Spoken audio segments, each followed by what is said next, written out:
I'm here to talk about free speech, ironically, because I'm not allowed in. In terms of free speech at the minute, we have seen quite blatant discrimination towards views online that lean towards the right. The right wing is starting to get its voice back now due to Elon Musk buying X. We all want a better country. We may have different paths about how to get to it. As a 63-year-old guy who served in the forces, who served in police forces, who's got 2 motorcycle clubs I'm a member of, I should be as racist, sexist, phobic as you like. I don't know anyone that is. What happens is for so long, people who spoke about these issues have been silenced, have been attacked, have been debanked. Their lives completely ruined. You look at someone like Tommy Robinson, just to clarify, don't agree with him on everything, but that's someone who didn't feel heard and then has become a product of not being heard. It's very dangerous in society when people don't feel heard. Nigel Farage was over in America testifying in front of Congress this week, and he said that free speech in the UK was non-existent. The UK was like North Korea. Is that something that you feel, that you agree with? Absolutely. 100%. Yes, 100%. It's stupid because you have an opinion and supposedly freedom of speech. You put stuff out on social media, which is the day now, everyone's on social media, but you get locked up for, how long did Lucy get locked up? 3 years nearly? Yeah. She got locked up for Although she's been let out, that her sentence was for nearly 3 years. And then, people can go and rape girls and they get away with it. It's disgusting. So it was the Labour minister that sort of basically said go out and slit their throats and did the gesture. As a councillor, and he walked away from it. That's disgusting. It's this tier 2 justice. That's But going back to freedom of speech, if you can't freely write your opinion down, there is no freedom of speech. In terms of free speech at the minute, we have seen, I think, quite blatant discrimination towards views online that lean towards the right. I mean, obviously there was the whole stuff with Facebook and Mark Zuckerberg got caught out for silencing right-wing views and whatnot. That got investigated into. Obviously the right wing is starting to get its voice back now due to Elon Musk buying X. I mean, you only have to look at the stuff with Lucy Connolly and whatnot. It was a harsh sentencing. Obviously, no one condones what she wrote, stupid post.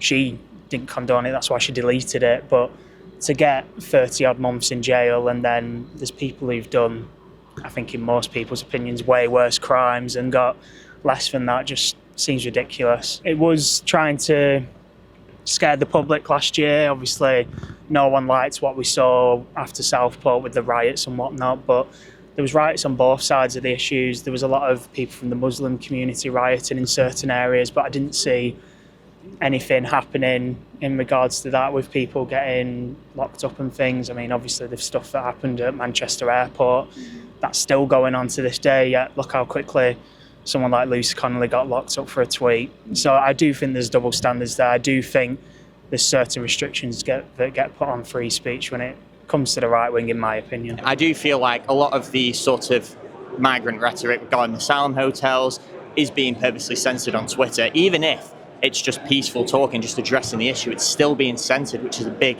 issue considering we're meant to be a bastion of free speech in the West. I'm here to talk about free speech, ironically, because I'm not allowed in. Why is it that you haven't been let into Reform Conference? Well, I think it's because I exercise my right to free speech. And some of the things I say and think and do are kind of contrary to what Nigel Farage thinks, Richard Tice thinks, that kind of stuff. And so I think it's simply a difference of views, which is like normal in a democracy, but they don't seem to be able to handle it. Can you explain what views specifically it is that you are differing on? Well, I don't think the immigrants are the cause of all of the problems in our country. I don't think net zero is something we should turn our backs on and something that we can't afford. I think the opposite. Green energy is the opportunity of the century. And I think we should reform our tax system, and I don't think we'll ever hear reform call for that, by which I mean, sorry to be clear, we need more taxes on the wealthy. A major criticism of reform is that over asylum hotels, they have stoked maybe tensions on the street. People have accused them of whipping up racism. Is that a criticism that you agree with?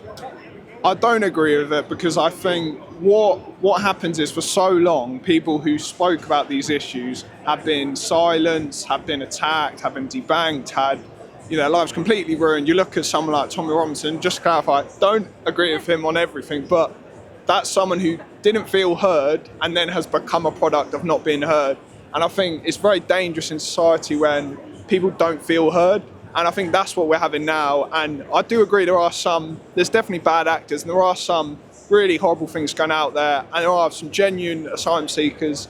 And I've met asylum seekers before, like as a family, and like that, while I think it's very toxic, I also think, putting everyone in one box, all far right bigots, is also not helpful either, because it's not going to go away. And I do think it's dangerous when societies are really struggling, especially like of our sluggish economy, like to come up with a scapegoat. We have to think ourselves. You have to think, I have to think, he has to think. We all have to think. This party potentially could go down a road that I no longer can accept. Or I leave it, and then I fight for what I believe to be right. Outside, there was a couple of people that really didn't agree with this going on.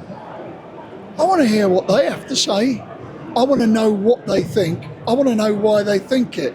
If we just live in boxes, we just hear the echoes, and we can't drive ourselves forward, because we have got to get back to a higher standard of politics in this country, a higher standard of debate. And I've been hanging around here, I don't really know anyone here, bouncing off of people, chatting to them. I'm a bit fronty, can take the boy out of Essex, but I've not met a racist yet.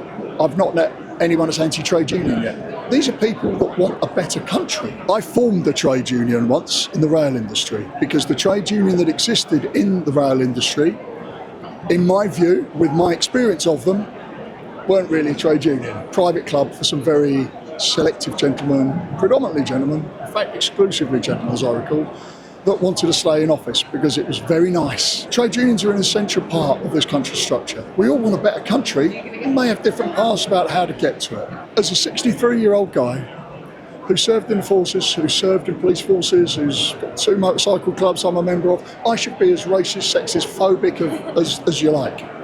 I don't know anyone that is. I honestly don't know anyone who is. I don't see all of these rapists, these horrible people, the fascists and homophobes and transphobes and all of that. I don't meet anyone. I'm in a motorcycle club. The club chairman turned up in like a Borat onesie at one of our flipping dues. No one cares. We had a train driver transitioned, built like me, big hands, big feet, turned up in a frock. What's your name? Got given the name. Use the name. We don't care. If you were doing that in the 1950s, that's a different thing. We've made so much progress. Racists. I haven't met any, but there are out there. Some are brown, some are black, some are white, and they're all offensive. But we've got to talk to people and get them through. And that's kind of where I went outside to meet the people that I think you were interviewing before. I didn't want to put myself specifically into them, but I sat there and quietly made myself available if they wanted to chat. They wandered off. I'll chat to anyone. Doesn't matter. Are you concerned that Nigel Farage tried to have David Maddox from The Independent banned from entering this conference because he didn't like his reporting? And we've heard reports from Nottingham County Council as well that they weren't going to engage with the local paper there either. Is that something you're concerned about? I mean, to be honest, I don't know about those individuals, but I will say it. I mean, Farage always takes a ton of questions from a ton of different media outlets, left wing, centre, right wing. Obviously, we have GB News, PoliticsJOE, which is considered a bit more left wing. So there's people from all across the political spectrum who Farage, ask questions. And I mean, the BBC, big mainstream media, Sky News, they clearly do not like reform. They do not like Farage. Yet every conference, he still lets them ask the question. So I think that Farage asks more questions, or lets people ask him more questions than any other politician. And I think that's quite evident for people who watch all the conferences with the amount of questions he asks in response to them. It's important to get our message across. If we shut people down and shut our voices away, then people won't hear us. I think when it comes to that, and what happened in Nottingham, it's a completely different situation. Free speech, we talk to everybody, we talk to all media. Nigel's one of the main politicians that's everywhere. He speaks to media all the time. And I think it's really good to see that the way he speaks to press and journalists, that's the way we're getting our message forward. And if there's a few personal problems with different journalists, and so again, nothing to do with me. I'm the leader of Warwickshire County Council. We have some good press, good local democracy. Coventry Live is a great media outlet. we work with those. So it's just, I don't know the specifics of what's gone on in Nottingham or with Nigel and the independent journalist, but that's down to him, not me. How much of a threat do you think that sort of engagement with the press is towards free speech? I think it's a complete threat. I think you have to ask yourself, what would it look like if Farage was in number 10? Is this how we run the country? Thin-skinned and narcissistic and banning the press that he doesn't like? I mean, it's a complete copy of what Trump does in the US, and Farage is a mini-me of Trump. I think that's fair to say. So I think this shows us what Britain might look like under a Farage government.